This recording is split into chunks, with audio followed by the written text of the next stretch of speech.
अस्सलाम वालेकुम रहमतुल्लाहि वबरकातुहू आज से करन कोकुर छु वनान युस लेसन छ यमुक च करन सवाल गोडनुक सवाल छ जवाब लिखियो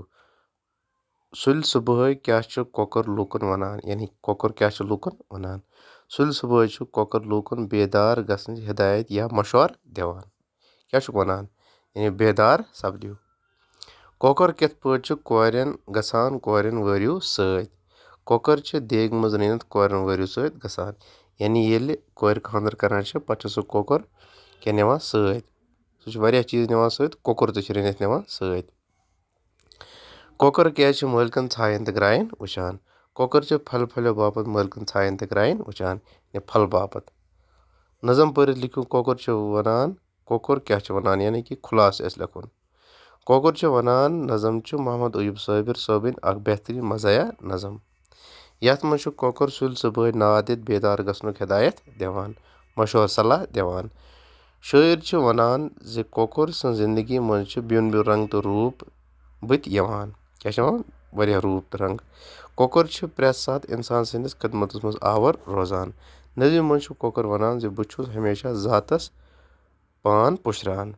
कोरन च मेन सत वरियो रजी गसान अशमकाम तो बेन जायन नित च लूक पन लोल कासान कलो खैरात बनित तो तसरुफ नेरनुक बायस बनान बायस गो जरिया सबब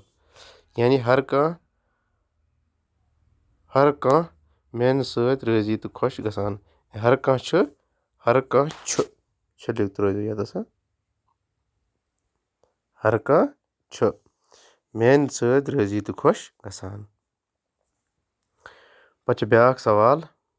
यमन मिसन करियो व्यसनाई नशन वरियो च मेन सत रजी यानी यथ चारस मज कोकुर वनान ज कोरन च वरियो मेन सत रजी सपदान दोयम च कलो खैरात बहुस नीर दांदस यानी यथ चारस मज कोकुर वनान ज बहुस नीर दांद सन खतर कल खैरात दिन यवान नीरस ये दान च सोजन यवान पछ तमिक खैरात खतर सह गस वार ठीक तत रोजन पछ खैरात खतर क्या दिवान कोकुर निहाज अवै छु प्रून तसरुफदार नेरान यथ चारस मज कोकुर वनान ज बहु तसरुफ नेरन खतर दिन यवान अगर कोई तसरुफ वगैरह आस जिन वगैरह आस तो पछ क्या तमिस करान कम सो जिन तसरुफ नेरन खतर कोकुर मंगान पछ निहाज वगैरह करान तो सह नेरान निवान छुम अशमुकाम तत लोल कासान वुच अशमुकाम हेको इत पे लिखित अशमुकाम हेको इत पे लिखित यथ शारस मज कोकुर वनान ज लोल वल छ मे अशमुकाम लोल कासन खतर निवान तो वो गबर समझस मज पन्ने कापि पे लिखन साफ साफ।